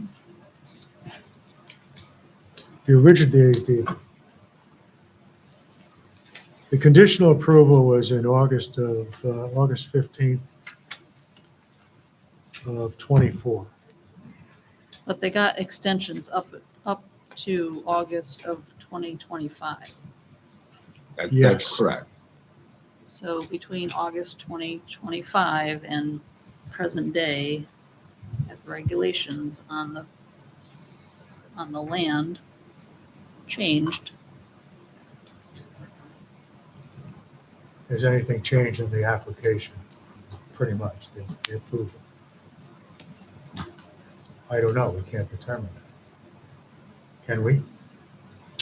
Well, I think DEC did change some regulations, but I believe a court order nullified them. Nullified those. Relating to wetlands. Right. Right. So I don't know the answer to that question. And that, by the way, is why they have the timeframes in place for the subdivision approval.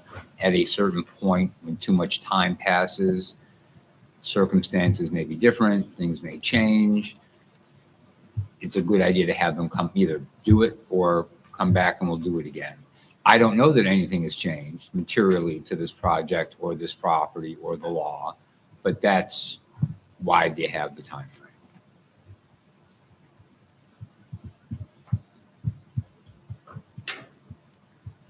Well, we could do this two different stages.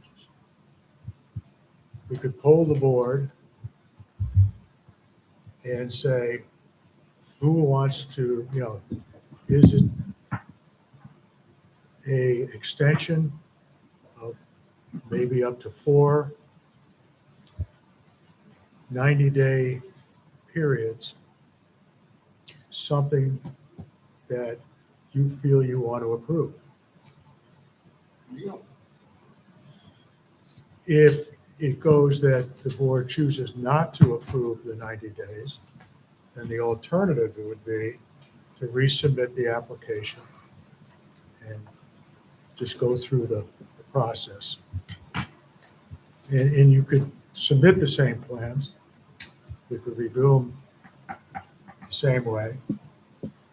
And would it require another public hearing on it? Just like the first time. Just like the first time.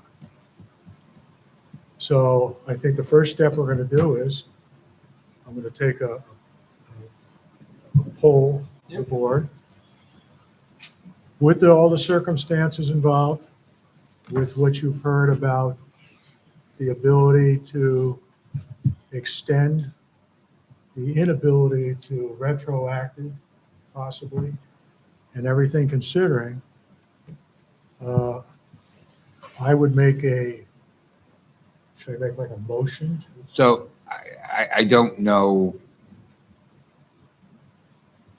I think what you're looking for is some member discussion, Yes. right?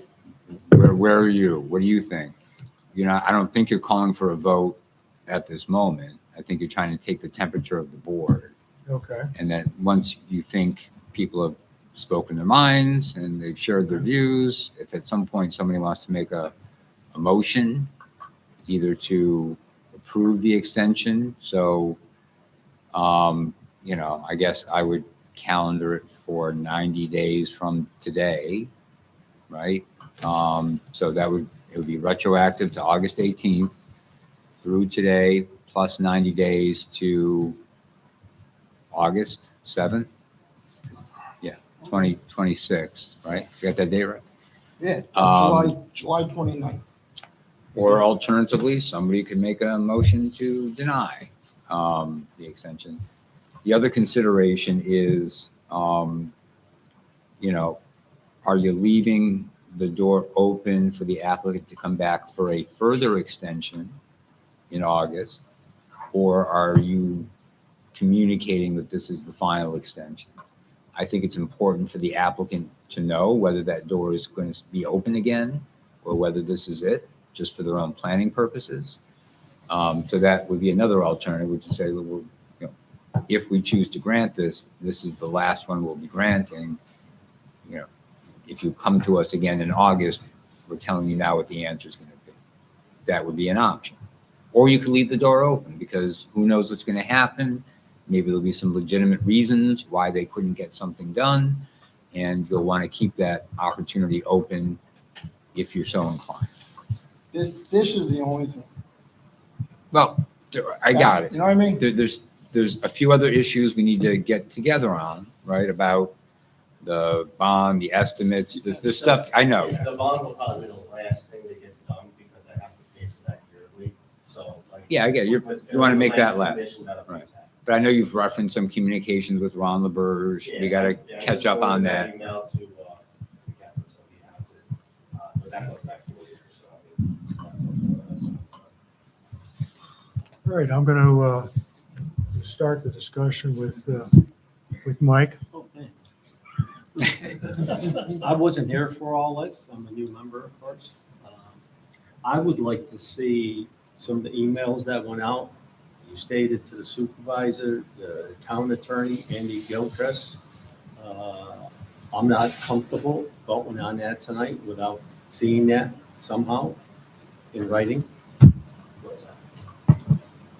You stated that you had sent emails out to the supervisor, Andy Gilchrist, and the town attorney just before the extension was expired, I think. Oh, no, that, I said that the conversation, which that's in that file, is where Andy sent an email to Andy Gilchrist, and I'm saying in conversation, Andy Gilchrist said, I didn't say it was an email. I don't have an email of that. I guess And- the only way to confirm anything that Andy would say would be a call and ask for that. And just to clarify, who was it who had this conversation with Andy Gilchrist? Andy Brick, okay. I wasn't sure if it was you or Andy Brick or Mr. Cassell. So you had the conversation with the town attorney Andy Gilchrist. and Andy Gilchrist. Yeah, he was, I would like to get something from them stating that they did have this conversation. Andy was not the, too many Andys, right? Andy Gilchrist, Yeah. to my knowledge, has never been a town attorney. He was a zoning board attorney, he was a planning board attorney. Okay, just make sure we're on the same page. I was saying I had emails with Ron LaBerge, me sending the estimates for the work to complete, and stuff like that. I never got anything in return for that. So I just forwarded that.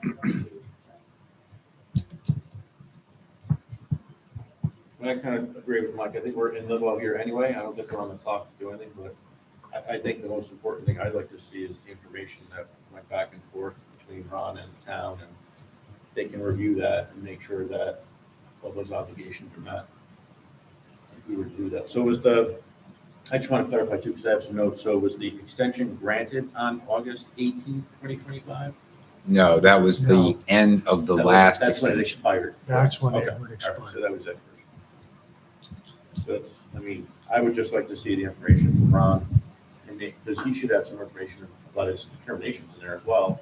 Well, I in think the Kevin's gonna file, need there is, that to come up with his information that you need, right? Because he's gonna see the infrastructure. Yeah. And come up with that information Oh, for the did- inspection fees. So he can't give you that unless he knows in depth what he's inspecting. So, you know, Again- and I'll be honest Again, with you you. had a town engineer, you had LaBerge here. Well, I understand And that, but here's the he here's the sent the issue. stuff to LaBerge. The other issue is we haven't seen it. We got a stack of papers this I- week today that we can't review. I So know, if we're gonna get it, don't send it to us on the day of the meeting either. We I need hear time to you. look at it.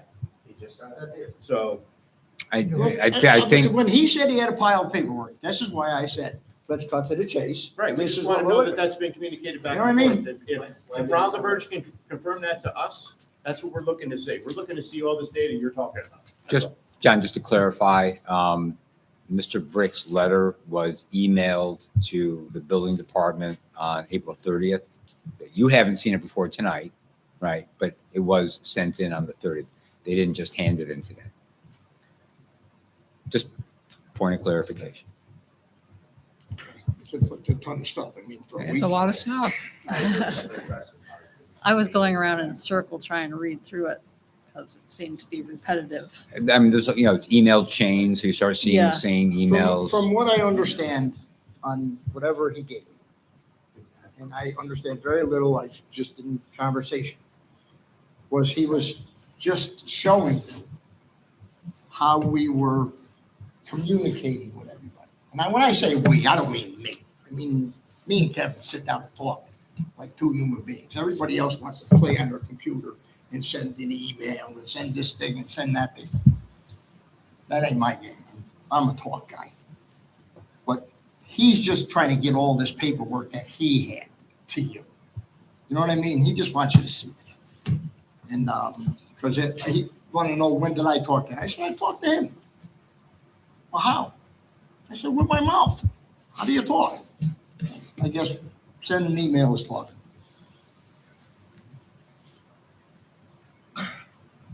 I don't think in today's legal world, I don't think in today's legal world, having a conversation is something you can look at as legally binding. It's not, probably. I understand what you're saying.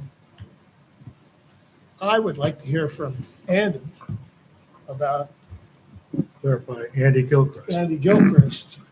I'd like some clarification from him as to what he remembers this conversation to be. And as I said, this word of mouth stuff, it just doesn't fly. And No, it don't. No, it don't. During a, nobody can be a man and just talk like men because everybody forgets. Everybody, I just got done talking to him about something. Everybody totally forgets. You know what I mean? Luckily, this gets recorded. I'm not getting into that conversation with him. I think that, I think the board needs documentation before they do anything.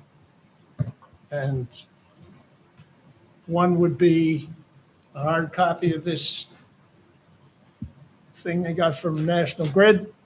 The other might be Andy Gilchrist's interpretation of what went on. I don't see how I can support it this time. National Grid has offered me anything the town wants, except the piece of paper they give you after the PSC signs off. That, you have to wait for the PSC to sign off. There's no way around it. I mean, no matter what, And that's it. no matter what, at the end of the day, we're gonna have a water line coming down through there because we're gonna have an easement through there. You know what I mean? At the end of the day, because we already put our money up. You're what? We already put our money up. So we will have accessibility through there to bring water down into that property. So that's a mute issue. You know what I mean? Is it gonna be into a subdivision for the town?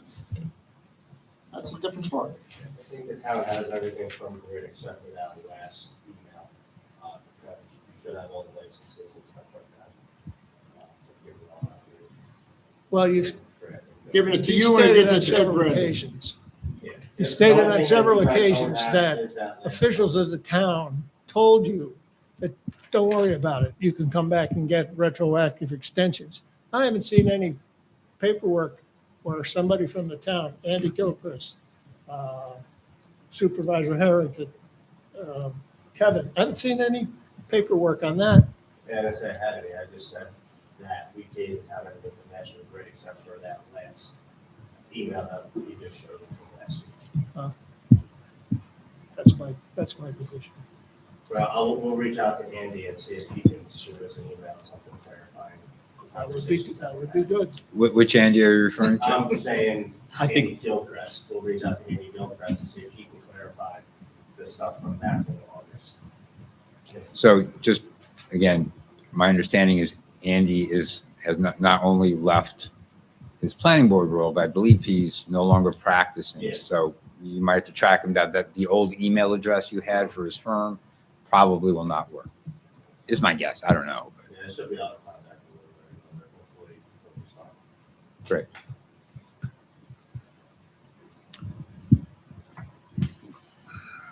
I have a couple issues. First of all, I really find it hard to believe, in all my experience on this planning board, in particular, working with Andy Gilchrist, that he would tell somebody that they did not have, don't worry about any extensions, just do your work, get everything done, and it'll all work out, so to speak. I just find it hard to believe that he would even concur with that type of decision. The second thing is I do not want to get into a situation as a planning board member to retroactive any extensions. I think that's the responsibility of the applicant and to a certain extent to the town to monitor these and in a timely manner ask for these extensions. And with that, I find it hard to believe that they would waiver a 90-day, kind of discount a 90-day extension in August, and then not even think that there was multiple 90 days that, well, wait a second, it just doesn't seem, in my logical thinking, that this would go much more beyond the end of the year, and somebody would have to say, okay, we got a waiver on that 90 days.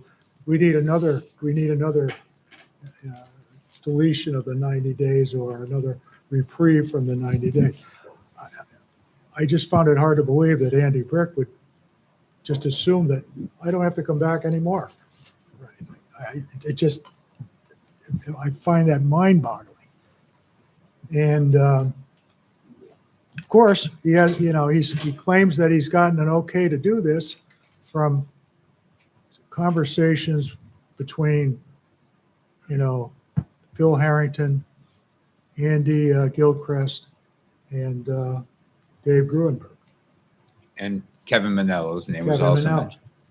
of which I haven't heard anybody come up with any, verification or collaboration of this decision to just, discount the 90 days. There's nothing that I've heard from anybody that says this. So that all being said, I would be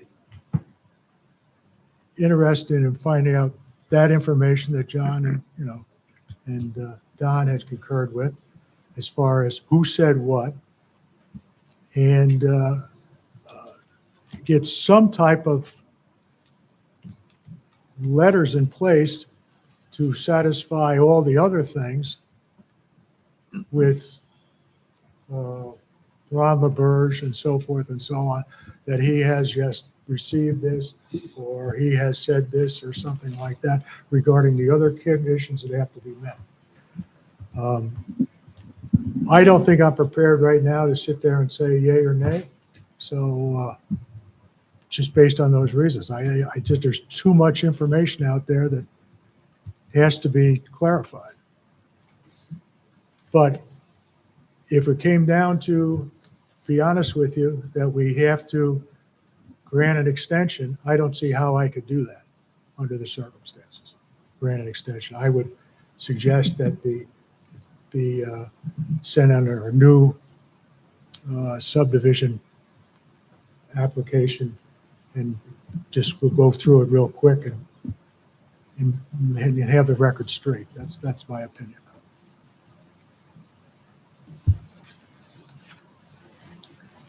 I agree with that.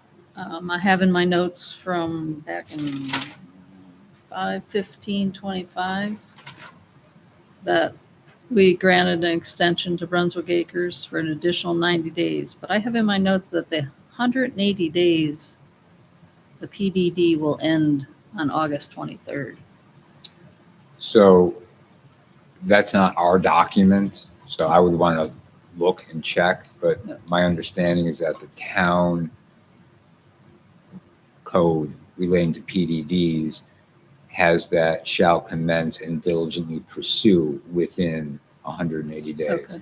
which is different than specifically getting us the easement, getting us the bond, those things. So my understanding is, again, the view has been that the applicant has commenced and diligently pursued, Mhm. not construction, right? Right, No right. shovels in the ground, Yep. but they've been pursuing it. But that's a different standard than the subdivision time. Thank you for that. Could I- date- could I that date clarify limit was something? August 8th, 2025. Could I clarify something, expired. Linda? Your notes say that we did grant a 90-day extension on August, No. May 15th, May 15th. 2025. May May to 15th. August. Yes, Yes. that, That, and in my notes, it says Waterline District Extension, easements, and National Grid signed. And that's all I have in my notes. And But so, and I'll say this, over that summer, they did get a petition into the town board for the creation of the water district extension, the drainage district. I think that was it, which did get approved by the town board. So there was Okay. stuff going on over that summertime period that got you into August. And I would ask, we have another meeting on May 21st. Your National Grid information, you indicated, comes in on July 29th. July 29th. I think that gives us some time to review the documents that came to us shortly before this meeting. And I'd like to table this conversation to the next planning board meeting. Dave? I guess I'm looking for somebody to tell me that we can do retroactive rules or whatever. Don't want to set a precedent and open Pandora's box and wherever that will go. And by the way, that is a good point, okay, about setting a precedent for the next guy who comes along. I don't know that I'm going to be able to give you a definitive yes or no, you can or you can't.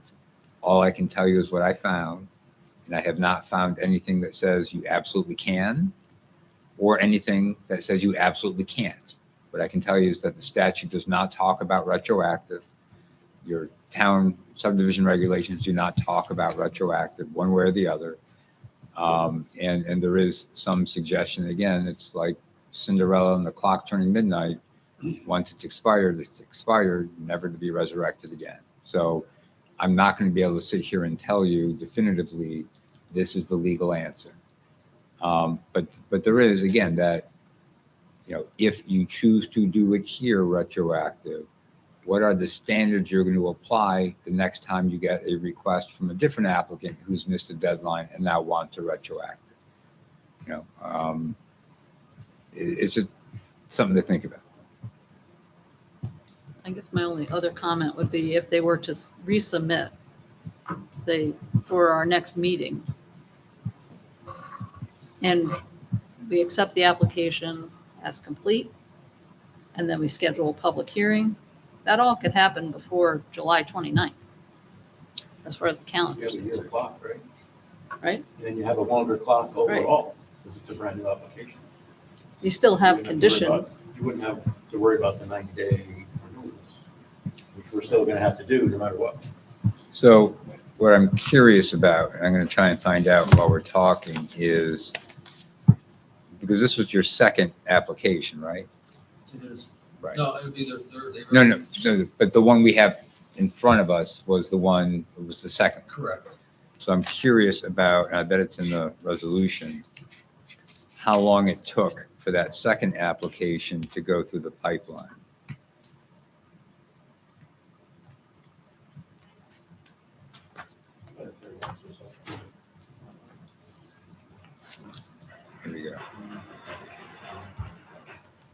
Well, keep talking, but that, it may not be as lightning quick as you think,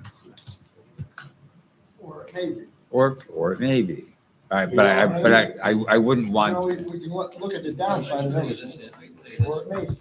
Something- something- There it is. First subdivision expired on 2/18/23. The second subdivision was approved on 8/15/24. We had a lot of revisions on the plans over and over and over and over again, which are done. so I found what I was looking for. Go ahead. The second application, the approval we're talking about now, according to the resolution, was received on June 5th, 2024, and the final subdivision approval was August 15th, 2024. Yeah. So that was about a 4 to 6 weeks. 2.5 month turnaround. So that would be the same time. Well, that we're doing right now. I don't know that we would 100% commit to that, but it's an example of how long it took. Well, I'd like to, just comment on what Dave said. I don't feel comfortable, even if we could, retroacting, and predating a 90-day extension, let alone 4 of them, or 3 of them anyway. Okay, so you're more comfortable with the resubmission? I would, that would be my alternative. That would be my choice of what, to make this. What about you, Mr. Anderson? You seem awful indecisive about it. How do you feel about that? Well, while he's thinking, I can tell you right now, if I don't see any documentation about everything we've been talking about, I don't feel comfortable with it. No, So I I'm feel not- I'm more comfortable with the Same here, resubmission. same here. I think we're all same kind here. of like in that boat, right? So you got a longer clock with a resubmission. The resubmission, you think the resubmission is the best? Well, you have- We're you looking also for your have- help. You have a your longer clock. documentation, you have conditions, you come back and resubmit with all that. They've already gone through the process. I wasn't on the board at that time, Right. but, most of everyone here was, so those Be conditions a are in quick the review, resubmission.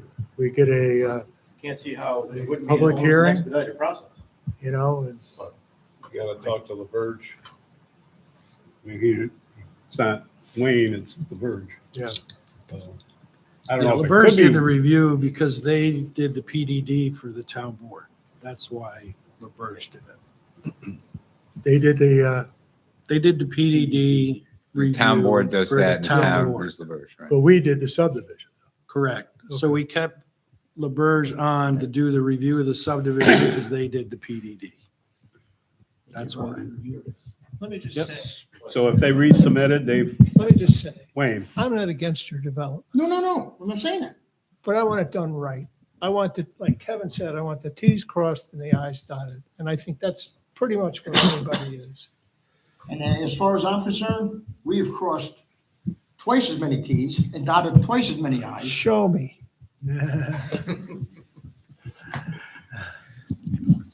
Okay? And we have until the end of July, what was already noted already. She already noted that. I mean, you're not gonna get the documentation at the end of the day until what we need for the July paperwork. So at the end of the day, we're looking at 3 months worth of the of, resubmission. there's 3 months of time for the resubmission. We can work on this and you get it done correctly. Conditions be those last 4 that are outstanding then. I'll have to think about that. Because Just- it's basically starting over, so it's like, we've already met all these. I had to think that out, all right? You might have conditions that are part of the document, but that you've already satisfied, so no need to do it I twice. think the planning board's conditions were kind of just copy and paste of the town boards. Yeah, like I said, I would have to look at that, so I can't commit tonight to what that document would look like when we're done. So maybe just to bring this to a head, I think the option for the applicant at this point is you could choose to withdraw your extension request and plan on resubmitting a new subdivision application, which this board would then move through the process. Or if you're not inclined to do that for whatever reason, you can stand on your extension request. I don't know if the board is prepared to act tonight. I've heard some people suggest that they're not. So we would come back, you have your extension request considered. If If it's granted, you have an extension. If it's not, you still have the option of doing the resubmission. I mean, I prefer you don't have tonight anyways after conversations. It gives us 2 weeks to make a decision. I mean, that's up to them, but yeah. Yeah, I'm just saying that what we want to do seems like it was leaning towards just resubmitting and trying to go through. I think that's the cleanest way. Cleanest way. Cleanest way. And when you're done, you get a whole new 180 days. Right. Right. Yeah. Well, nobody's gonna come in and go, hey, wait a second, what, you know, somebody would have. No, they won't have a reason and everything. You'll have more Right. time. Okay. And you gotta get 4 yeses out of these 6, and I don't know if you got it, so. We don't got it. And we know that. I mean, Right. So, this ain't our first Cumberland Farm. I mean, come on. What's the dates again? You say June and it was approved August ago? You make me find it again. I got it right here. It was June and then it was approved on August. June 5th to August 15th. 15th. Write it down. Everybody's this smart. you're going to watch it on. It was less than 90 We days. got it through in probably 6 to 8 weeks. Yeah. And that pretty much coincides with your What July we're gonna get 29th. for some, As a matter of, what is July 29th? Is that that's after our second meeting in 29th. in July. Has to be, right. The August 6th would be the first meeting after that. I won't be here. But the sooner you start this project, then the sooner we can schedule the public hearing, which is going to be the key. Because you don't get the public hearing at the next meeting, you have to go 2 meetings after that. So if we were going to schedule a public hearing for you, it would now have to be not on May, it would be the first one in June. So you see what I mean? There's a 2 meeting gap because the notice requirement. So we come back on the meeting on the 21st, ask for a public hearing No, or submit. you're going to submit your new subdivision application. We're going to review it, make sure everything is the same. There's been no changes. There doesn't have to be any changes and things like that. And then we'll have a review of that. Wayne will review it. Yeah. Probably LaBerge would have to review it. Is that correct? Just like we would any other application. Yeah. Yeah, again, I know we have a leg up on this one. We've seen it before twice, but still go through the same motions. We also have to coordinate seeker. The other one sailed right through. The second one pretty much said, I I don't think recall that- any You hiccups. guys say it's the cleanest. It'll be the cleanest, yes. We had the application before the next meeting, so we could go through it Yeah, the That'll application. help in. too. before the next meeting. Our meeting is on the 21st, so if you can get it to us a week in advance, which is really a week from now, so we can review it instead of getting it the same day, the building department can get it to us, we can double check it all. Like I said, it's newer to me because I wasn't on the board when the first one came around, so. So You know what you're talking about. That's newer to me. All right, so we'll put you on the agenda for our next meeting, just to Please. get this ball rolling. all right, so I just want to be clear. Are we agreeing, pardon me, the applicant is withdrawing its request for an extension. We are agreeing that the prior subdivision approval has expired and the applicant's intent is to submit a new subdivision application. Does the applicant ask the town to contact LaBerge? You Tell don't- them what's You coming? don't have to use LaBerge Now, you can use You could do it? because the PDD's done. It's gonna be. There was a benefit at the time, I would imagine, because I know LaBerge- enough about this project because I sit here and listen. This is Do just it the every planning time? board. It has nothing to do with the No, PDD. it's got nothing to do with. Correct. So the question was, who's going to be our reviewing engineer on this? Right. Bingo. If they were, Thanks. So you're comfortable doing it, Wayne? Wayne, you're comfortable doing it? Yeah. Okay. Probably review them for okay, No, I know the plan. then we're all set. Everybody's in agreement with this. There's no other questions? I agree. All right. Okay.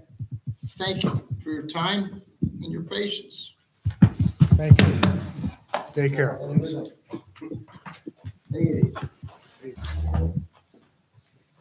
So I'm going to step out for a second. You guys can start with the new business and I'll catch up. Okay. Okay, new business. Let's see which one is first here.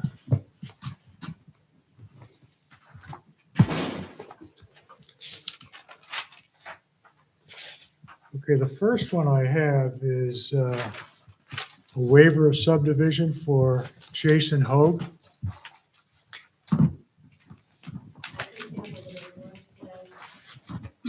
Okay. What we can do is we can just, this is the one that has the tricky okay. This is a waiver, and the problem is that the properties that he wants to convey and join into another one are separated by a creek. Is that correct? Class A street.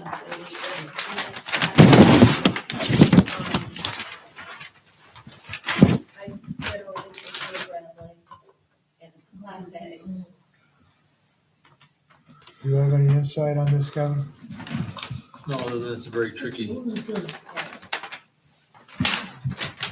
I think the overall thing was, instead of doing a waiver with a subdivision, was to do a lot line adjustment. Right, do the waiver and then with the lot line adjustment. Yeah.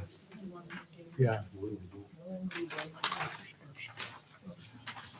Okay, he wants to, I don't know what the stream has to do with it. Hmm? I don't understand what the stream has to do with it. Because of the ingress and egress. It's got lands conveyed to, it has to do with the access to the road, to the lot. See where Broadview Court comes in? There seems to be a little bit of a problem with this because he stream. doesn't want to get in off of Liberty.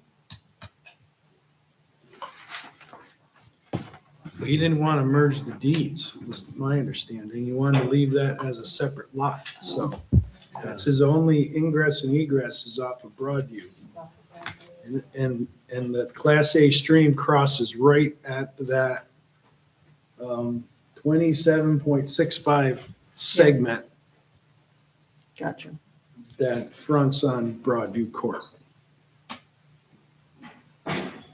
But he's now conveying it to Morano, who has access to Liberty Road. Right. But he didn't want to merge the lots. Where's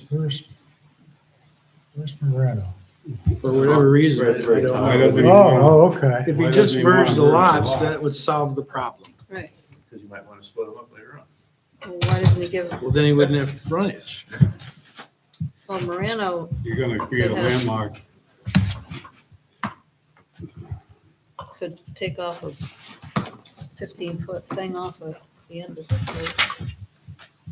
Is it possible to cross that stream in Broadview Court? Or- Can if you put a bridge in. I don't know how big the stream is. I don't think it's very big. I mean, I got one I can step over. I'm not sure 16 why inch. it's a Class A either. That's typically for drinking. I don't know, It's there's just Sweet Mill Creek at the end of Hill Road, you can step across, and I saw two 20-some inch trouts come out of it the same day. That's- Could've been something Like every older than stream that too. runs into the Tomatic Reservoir is a Class A. I don't know why this would be. I don't know. This Well, we're comes kind of from our speculating here. Does anybody have any problem with putting him on the Reservoir agenda is for our for next meeting? recreation. And then, in the meantime, we can study it a little bit more and be able to This is where, intelligently have a conversation with the applicant. At the end of it. So we'll place them on our agenda for the next meeting. Pond there, or creek.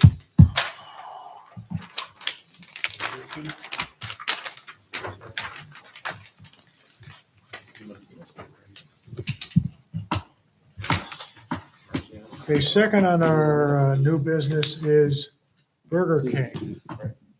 No, he lived right here.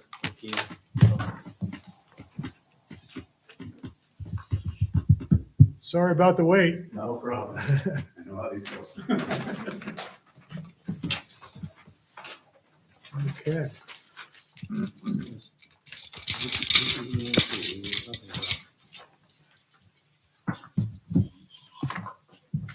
trying to make this landmark or use this as a? I don't think you can. I don't think they'll.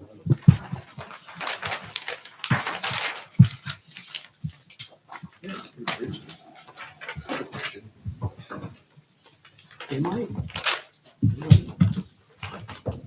Everybody see that from where you guys are, right? Yeah, we'll manage. I can move it up. One. You are under new business. We can't make any decisions or anything. So good evening. My name is Craig Tripp. I'm a landscape architect with GPI. We're working on behalf of Carol's for the renovations that are proposed at the Burger King location just down the road. We submitted the application package, which I believe you all have in front of you. I figured I'll just give you kind of a real quick overview of what we're looking to do. And really everything we're looking to do is relatively straightforward. It's all related to Burger King's branding upgrades and site improvements related. Oops, it doesn't want to stay up. Site-related improvements for things like pedestrian and vehicle circulation. So just to quickly go through this, the existing site has well in excess of the required number of parking spaces per code. We have 72 currently. We are proposing a reduction in that down to 66, and that's all related to the upgrades for things like ADA accessibility, as well as the biggest site improvement that we're proposing is to add a second drive-through lane for another menu board and order box. And that's all related to efficiently getting customers through the drive-through lane. So that's what's shown here. I mean, this is just a rough, quick hit on splashing some color for you guys tonight, so it's a little bit easier to see what we're looking at. But essentially, everything on the site as it exists in the current condition is relatively staying the same. The two major exceptions are the fact that we're adding that secondary drive-through lane. And to do that, we're taking the existing dumpster, which is located, more or less adjacent to the building on the back side, and proposing to move it to the back corner of the site. Along with that, we currently have, there's only 2 ADA parking spaces currently, so we're going to add one more because with the number of spaces that we do have, that would be what it takes to meet code. Really, that's kind of about it. The only other piece that we're proposing to do to accomplish that is the current condition, this island that separates the parking lot from the shared access, because Dunkin' Donuts is on the other side over here. It just extends up and kind of ends at the last parking space, and to get the access to swing into the new drive-through location, we're going to cut that a little bit short and add another landscape island on the end cap there. That's kind of about it from a stormwater standpoint, utility standpoint. There's no new utility connections proposed or necessary. Everything's already there and already functioning. Stormwater is going to continue to be conveyed in the way it's conveyed currently. There's 2 ways that stormwater is coming through the site into 2 different discharge points. To accomplish the drive-through, we do have to put a couple new catch basins on the back in the green space, which is where there already is a catch basin to begin with. So we're keeping the split occurring in the same way it already does. No new water is going to get introduced to either of the 2 current discharge points. I think with that, I mean, if there's questions, I'm happy to go through them. In what you gave us, do you have what's currently there? Is there a picture in here of what? Yes, yeah, it's a full set. So it's got the Alta survey for existing conditions. It's got the demolition plan, layout, landscaping, everything's The in other there. thing is, you might consider on the west side of the property, instead of having the parking perpendicular to the property line, do it at an angle, because all the people going, well, nobody ever parks there, but you're going to be coming down from the top. Probably easier to pull in at an angle than to do it to a 90-degree thing. So in that respect, we can look at that, but that's just what's there. We're not proposing any Right. changes back there. We're keeping I everything that. just think that when we approved it the first time, we should have put those at an angle, but I believe they were at an angle at one time I don't, because of backing out, because of the drive out there. But I think if we look back, we might see that it was angled at one time. and they didn't do it, or we told them not to worry about Possibly when they restriped it, they didn't put it back on angles. it? You think an angle would be a good idea? or- I think angles is a great idea. Yeah, we can certainly look at that. It would be a lot easier to back out on the angle so that you can pull I think out. Dunkin' Donuts has it on the other side, but the problem with them is the drive-through lane blocks those parking spots off. You don't have that, but still backing up at an angle or down like Mike's saying, I think is a good idea. Is there a plan to connect the site to Route 7 sidewalk? So there was initially, and we actually looked at that. We were getting into laying out a connection right down to here. We were going to come straight off of there because of the grades that are out there. The whole site slopes from back to front towards 7. The main part of the site isn't too steep, but once you get down here, especially in this corner, it really dives off and then continues to dive off between the parking lot and the road. So it just was not playing nice from a grading standpoint to get that through. We were going to end up having to do things like switchback ramping and all kinds of stuff in the green space. We've got utility poles and all kinds of things to contend with. So it was just really fighting us to do that. Can you wrap around the sidewalk on the entrance drive? That's one of the discharge points for the stormwater. So again, that's kind of a depression in there with an outlet pipe coming into that area. Kevin, is this considered an amendment to an existing site plan, or is it a whole new site plan? No, I would consider an amendment. Okay. Do the amendments, depending on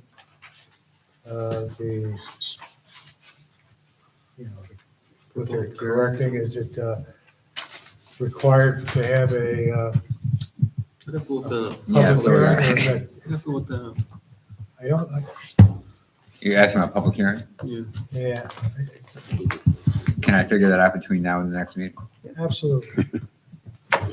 Cody County, I think all site plans, especially on Route 7, we would require a public hearing, but I don't know about some amendments. We did do some amendments, but I don't think we had a public hearing.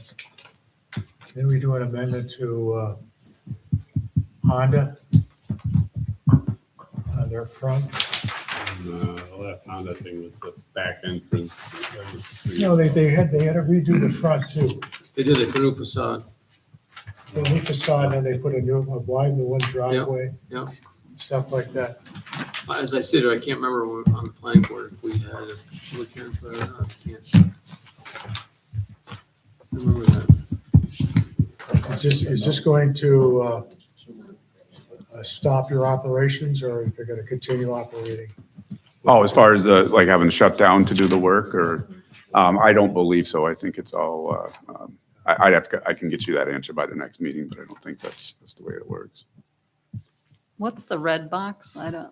That was just so the red on here is just showing you where new, order boxes, menu board locations, the height bars, and this one here is because all that's actually going to be built now is just a conduit with a pull string for a future bun freezer location.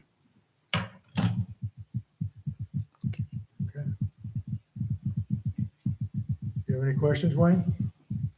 Are they repaving the whole parking lot once they make those changes? or- Not the entire lot. We're going to repave the extent of where, so what you can see in gray here, and so it's a combination of concrete pads for the car locations and asphalt for the rest of the main, the impacted areas where we've got to change grades to get the new work that we're proposing. The rest will be seal coat and restripe. I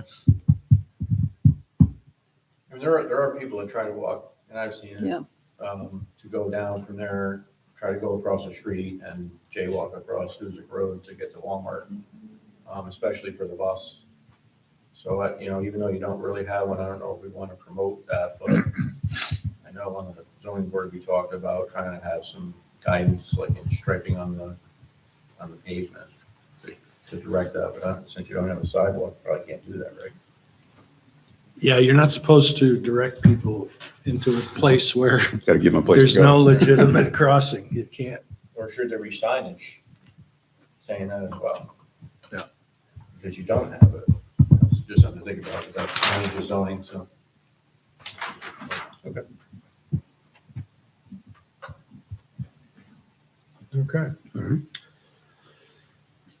Well, obviously, we just got this tonight, so give us a chance to take a look at it. If you're under new business now, we can put you on the official agenda for our next meeting. For the 21st? Yeah. Yep, perfect. And I don't know if you want to consider, doing the restriping of the lot and so forth, and so on, a couple of things that were mentioned tonight, but we certainly would look at those. Yep, absolutely. We can All right. discuss. Thank you very much. Okay, you're on our agenda for the 21st. Thank you. Before you do the agenda review for the next meeting, I wanted to address the board very briefly regarding the Fisher subdivision application. It was on our agenda earlier. The applicant was not here. Based on the date we held and closed the public hearing, the deadline for the board to act on that application was May 17th, which is coming up. I have spoken with the applicant's attorney, Paul Engster, about extending that action date, and he agreed to extend it on consent to the board's June 18th, 2026 meeting. So that is the current deadline. Doesn't mean it can't get extended again with consent, but that's what it currently is. In conjunction with that, we still should review that letter that was received. Correct. So I reviewed it briefly. I have not reviewed it carefully. There is that specific request that the board reopen the public hearing, Right. which may affect some of the timelines here if the board were to choose to do that. And then there are, I think, 3 other issues that are raised in terms of the application, the process. You'll see it when you read it, but the one item that the board would need to make a decision on relatively soon would be the request to reopen the public hearing. Okay.